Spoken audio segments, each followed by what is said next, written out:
Estamos aqui hoje com o Dr. Bruno Rossini. Tudo bem, bem, doutor? Obrigado pela visita, Ítalo. Obrigado. Bom, o doutor ele possui graduação em Medicina Humana e ele é médico otorrinolaringologista, formado na Unesp. Doutor, Isso você pode mesmo. falar um pouquinho sobre a sua trajetória profissional? Posso sim. Obrigado pelo convite, por participar do programa, né? Agradeço também aos espectadores que estão assistindo essa entrevista. Bom, na verdade, meu pai sempre falava que queria que eu fosse o médico da família, né? E aí minha mãe também ela tinha uma formação em biológicas. Minha mãe ela é bióloga, né? Então isso me influenciou a prestar realmente medicina e incursar nessa carreira aí, nesse desafio grande, né, que é a medicina. Na hora que eu fiz vestibular, eu passei na Unesp em Botucatu, uma faculdade no interior de São Paulo, uma faculdade estadual, pública, né? E acabei me mudando para lá. E cursei aí os 6 anos de faculdade, foram muito agradáveis. Acabei entrando na residência médica em otorrinolaringologia, também na Unesp em Botucatu. Legal. Acabando a minha formação como residente, eu optei voltar para São Paulo para ficar junto aos meus familiares, né? E aí então eu ingressei para fazer, prestei a prova de título neste momento, né? Entrei na faculdade, obtive o título de especialista, o registro no Conselho Federal de Medicina, né? Que é o RQE. E aí então ingressei na Escola Paulista de Medicina, na Unifesp, para fazer um fellow de otologia e também a minha pós-graduação. E aí, legal. nesse meio tempo também, né, dessa parte acadêmica, eu acabei abrindo o meu consultório aqui, que já tem mais ou menos uns 8 anos, né, a clínica Otto One de otorrinolaringologia. Ah, legal. Doutor, o médico que ainda não tem o título de especialista, né, com o crescente número de médicos que tem acontecido no Brasil, o que o senhor tem a dizer a esses médicos que não possuem ainda o RQE? Entendi. Olha, na minha opinião, como a concorrência realmente está crescendo muito, a gente sente isso na pele, né? Todo dia a concorrência a gente vê mais médicos, menos emprego, né? Os planos de saúde se verticalizando e contratando médicos para fazer plantão. Então, assim, na minha opinião, é fundamental a gente se diferenciar, né? Então, para mim, eu considero muito importante mesmo realizar uma residência médica, conseguir o título de especialista, né? Registrar esse título de especialista junto ao Conselho Federal de Medicina, senão a gente não pode nem divulgar o que a gente faz, né? Claro. A gente só pode divulgar o que a gente faz como especialista se a gente primeiro tem o título e depois se ele está registrado no Conselho Federal de Medicina.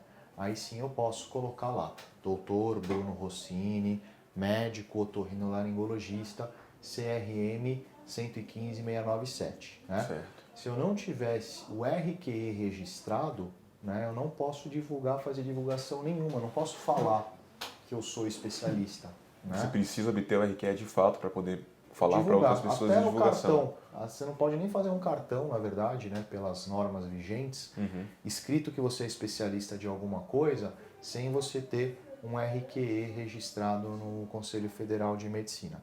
E não só ter o número em si, né, ter o registro de RQE, mas sim se diferenciar mesmo, porque o mercado está cada vez mais competitivo. Até mesmo nós temos informações de que em 2020 já serão mais de 500 mil médicos no Brasil. É isso aí. Em 2030 vai ser em torno de 700 mil médicos. 700, até tem algumas previsões mais pessimistas que falam em 725 mil médicos, 750 mil médicos, melhor dizendo, né? 700, em 10 anos, né? Não São vai muitos existir, não vai existir emprego para todo mundo, isso é fato, né? Vão ter os médicos, na minha opinião, que bem preparados, diferenciados e que acertaram quando trilharam sua carreira, né? E infelizmente vão ter médicos que vão estar perdidos, trabalhando muito, ganhando pouco, abandonando a carreira. Realmente eu tenho uma visão que assim, ou o profissional acorda para essa realidade e começa a se diferenciar, ou realmente o futuro eu considero sombrio, né? Então, assim, como eu disse, é super importante fazer, ter uma especialidade, ter o título, registrar esse título no CFM, ter o RQE. Também é importante estudar gestão, o médico estudar gestão, carreira, né? Também não só focar na parte técnica, especialista, mas também focar na parte de negócios, como abrir um consultório, né? Como montar sua clínica, pensar no caminho que ele quer percorrer, porque realmente o cenário é de alta competição, sim. E não vão ser só médicos ruins, vão ter muitos médicos que talvez não tenham uma boa formação, mas também vão ter muitos médicos bem formados competindo conosco aí nos próximos anos. E o que o senhor tem a dizer em relação a essa questão? Nem ouro, nem dólar. O melhor investimento do médico que ainda não tem o registro de qualificação de especialista é obter o seu RQE. Eu acho que sim, um dos maiores investimentos, né, e que pode realmente dar mais retorno na carreira do médico é se diferenciar e ser especialista e ter o RQE. Eu acho que sim. E em relação à qualidade de vida e remuneração para um profissional que possui o RQE, isso muda do convencional ou ele vai ter uma remuneração maior em relação ao médico que não possui o RQE? Olha, na minha visão, até onde eu consigo, né, ter contato com meus colegas e observar o mercado, o especialista sempre ganha mais que o generalista. Dificilmente eu vejo um generalista que ganha mais do que o especialista, né? Então isso sim, eu acho que isso também influencia depois na remuneração, né? Quando você consegue, por exemplo, um cirurgião, né, que é especialista, no geral ganha muito mais do que um clínico generalista, né? Eu acho que abre mais portas, sim, né? Não que o médico geral também, se não trilhar uma carreira adequada, não vai conseguir. Pode conseguir sim, mas no geral o especialista ganha mais, até onde eu consigo enxergar. Um médico especialista ele ganharia quantas vezes mais que um médico generalista, aproximadamente? Eu acho que em média 2 a 3 vezes mais. Caramba, O bacana. cirurgião ainda ganha mais, né? Se for comparar um cirurgião, né, de alguma especialidade específica, cirurgião plástico, vascular, né, otorrinos, né, oftalmos, costumam ganhar bem mais do que os médicos clínicos generalistas, no geral, né? Legal. Doutor, como que o senhor vê um curso que prepara o médico para fazer essa prova para obter o RQE? Como que o senhor vê isso? Eu vejo com bons olhos, eu não vejo grandes problemas. Eu acho interessante, sim. Teoricamente, o médico tem que obter os conhecimentos teóricos para fazer a prova de título quando ele faz a sua formação, né? Durante a sua formação de residência médica ou estágio de especialização.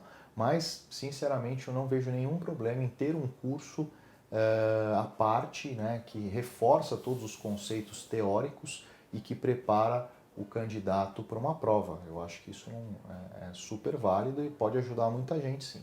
E me fala um pouco sobre a educação médica continuada. Bom, eu estudo bastante gestão na área médica também, né? Eu dou algumas aulas sobre desenvolvimento de carreira médica, né? Legal. Então eu ajudo os colegas a se organizarem durante a carreira, justamente para não ficar empurrando a carreira com a barriga e perder oportunidades.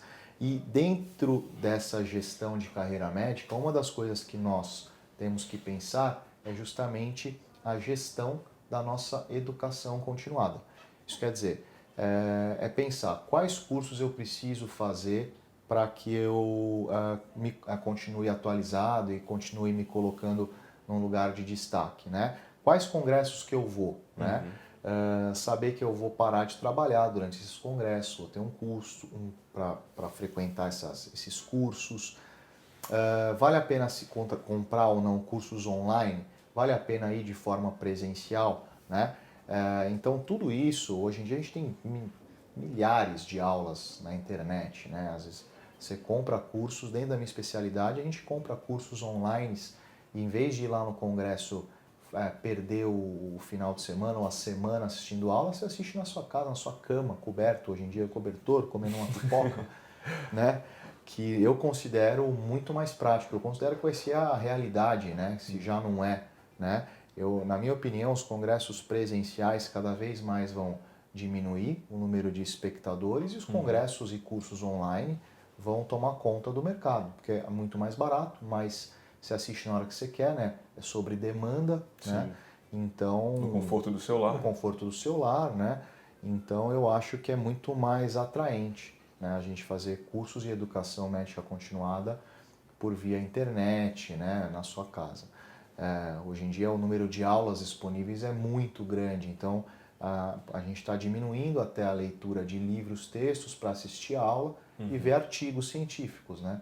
Atualmente tem muito artigo que é mais fácil acessar do que era antigamente. Então eu acho que essa é a mudança da educação médica continuada. Primeiro, depois que o médico se forma, ele tem que pensar o que eu vou estudar, quando eu vou estudar, né? Quais congressos eu vou frequentar ou vou comprar quais cursos online.